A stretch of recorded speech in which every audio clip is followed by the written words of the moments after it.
मैंने आयतन की आज एक नई समस्या ली हुई है जो कि बड़ा इंटरेस्टिंग क्वेश्चन है।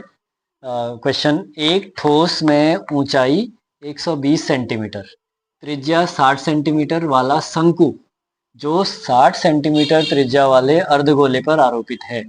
इस ठोस को पानी भरे लंबवृत्तीय बेलन में सीधा डाला जाता है। यह बेलन की तली को स्पर्श करता है जो वो ठोस है, और बेलन की त्रिज्या 60 सेंटीमीटर और ऊंचाई 180 सेंटीमीटर है। बेलन में शेष पानी का आयतन बताइए।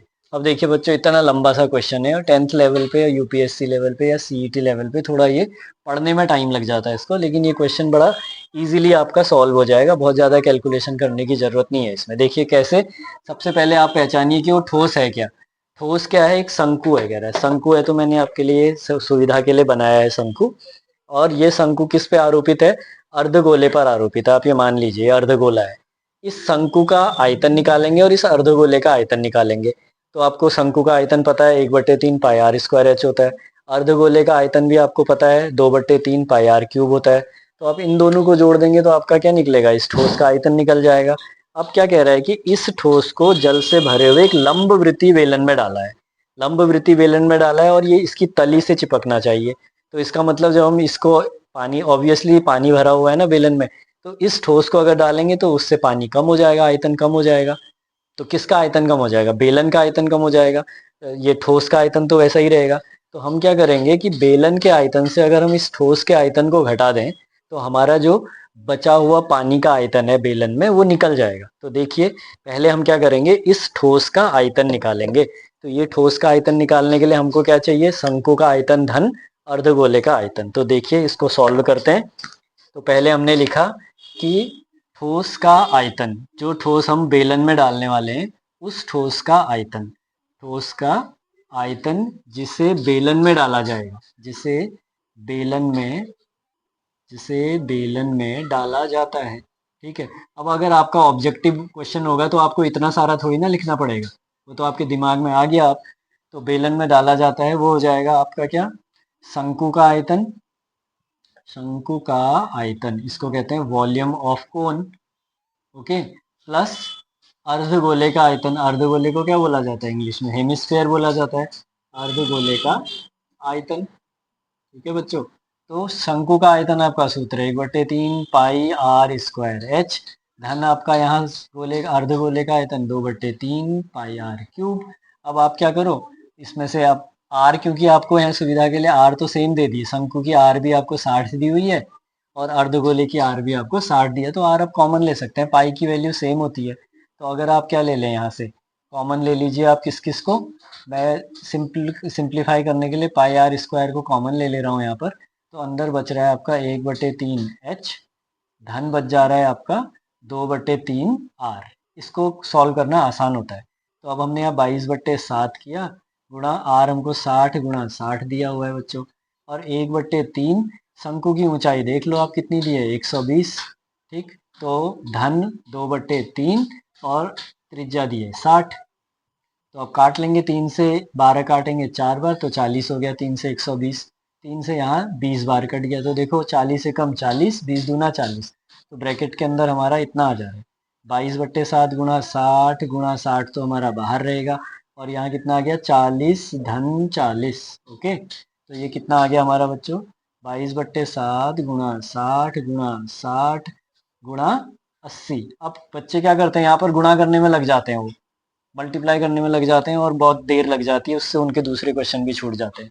तो आपको इसको ऐसे ही रख देना है, यहाँ पर लिख देना है सेंटीमीटर क्यूब। ये तो आपका ठोस का आयतन आ गया जिसको आपने किस में डाला था? जल में डाला था। अब आपको जिसमें डालना है, यानी कि ये लंबवृत्तीय बेलन, इस बेलन का आयतन भी तो निकालना पड़ेगा। तो बेलन का आयतन के लिए आपके पास क्या सूत्र होता है? अब आपको निकालना पड़ेगा दूसरी कंडीशन में बेलन का आयतन। तो बेलन का आयतन के लिए आपके पास सूत्र क्या होता है बताइए, जरा दिमाग में जोर लगा के। बेलन के आयतन के लिए आपके पास सूत्र होता है पाई आर स्क्वायर एच। ये याद रखिएगा, बेलन का आयतन बराबर पाई आर स्क्वायर एच। आर आपको सेम ही दी हुई है, आर भी आपको यहाँ 60 दी हुई है और ऊंचाई आपको 180 दी है। तो पाई आपको 22/7 गुणा 60 गुणा 180। अब बचे हुए पानी का आयतन कह रहा है बेलन में शेष पानी का आयतन।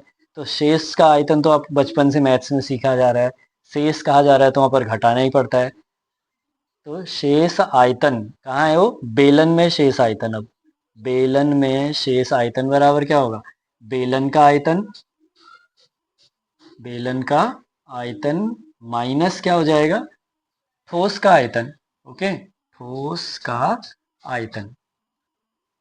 तो अब देखिए बेलन का आयतन कैलकुलेट करने की जरूरत नहीं है, बाद में कॉमन निकाल लेंगे। बेलन का आयतन 22/7 गुणा 60 गुणा 60 गुणा 180, कटने वाला कुछ नहीं है, माइनस 22/7 गुणा 60 गुणा 60 गुणा 80। क्वेश्चन में ना कहीं पे बहुत सिंप्लीफाई करने के लिए आपको हमेशा कोई भी मतलब nobody is going to make you fail, सभी चाहते हैं कि आप एग्जाम में पास हो, तो क्वेश्चन को ऐसा सरल दे दिया जाता है जिसको कि आप काट सकें आराम से, बहुत ज़्यादा कॉम्प्लिकेशन कैलकुलेशन नहीं दी जाती एग्जाम में।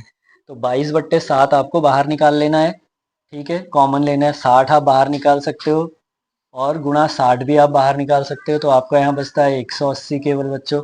और इधर आपने इसको बाहर निकाल लिया, इसको बाहर निकाल लिया, इसको बाहर निकाल लिया, तो बचा 80। ठीक है, तो अब देखो 180 में से आप 80 घटा देंगे तो आपके पास बाहर तो वैसा ही रह गया, 22/7 गुणा 60 गुणा 60 गुणा 100 हो गया है। ठीक, अब हम गुणा कर लेंगे। देखिए 60 गुणा 60 क्या होता है, 3600 होता है। 3600 को 100 से गुणा करेंगे तो 2 जीरो आगे लगा देंगे आप, तो आपका ये हो गया 22 गुणा 3600 के आगे 2 जीरो हो गए, बट्टे 7 हो गया आपका।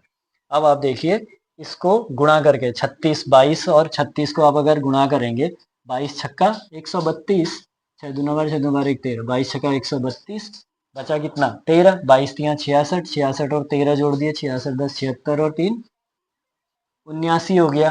ठीक है, 76 में 3 जोड़ा तो 79, और ये जीरो लगा दीजिए आगे से, 1 2 3 4, 1 2 3 4, और ये सब बट्टे क्या है 7, ये हो गया आपका सेंटीमीटर क्यूब।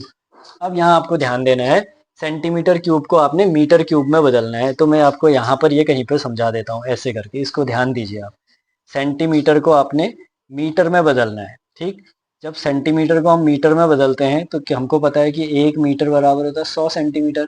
अब जब सेंटीमीटर यानी कि छोटे को जब हम बड़ा बना रहे हैं तो भाग देना पड़ता है, सेंटीमीटर के मीटर बनाने 100 से भाग देना पड़ता है, बट्टे 100 करना पड़ता है सेंटीमीटर का मीटर।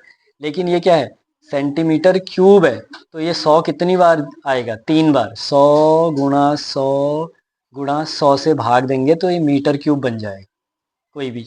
ठीक है, सेंटीमीटर क्यूब को मीटर क्यूब बनाने के लिए 100 गुणा 100 गुणा 100 से भाग देते हैं, तो 7 के नीचे यहाँ पर हमारे क्वेश्चन में क्या आ जाएगा, एक के आगे से कितने जीरो आ गए, देखो 2 4 6 जीरो आ। अब ये देखिए हमारा कितना था आंसर जो आ रहा था, 7 9 2 1 2 3 4 थे, बट्टे क्या कर देंगे हम, 100 गुणा 100 गुणा 100 कर देंगे। ठीक है, तो अब ये 4 जीरो कट जाएंगे, 1 2 3 3 कट गए, ये 4 कट गए। अब हम जब 100 से इसको भाग देंगे, और यहाँ बट गुणा 7 भी तो है हमारा, इतना बट्टे 7 भी है, तो हम यहाँ क्या लग जाएगा हमारा, 100 से इसको काटेंगे तो 7.92 हो गया। अब 7.92 को बच्चों 7 से भाग दे दो तो आपका 7 एकम 7, फिर 7 एकम 7 आ गया, 2 22 7 21, 1 7 एकम 7, फिर आपका 10 हो जाता है, यानी कि आप इतने तक ही निकाल लीजिए इसको, 1.131 ये मीटर क्यूब हो जाएगा। और इधर पहले क्या था, ये सेंटीमीटर क्यूब था, जो ये हमने निकाला है सेंटीमीटर क्यूब था, इसको हमने मीटर क्यूब में बदल दिया इधर पर, तभी मैंने क्या किया, ये इतने से भाग देना पड़ा इसको मीटर क्यूब बनाने के लिए। ठीक, तो आपका ये आंसर हो जाएगा।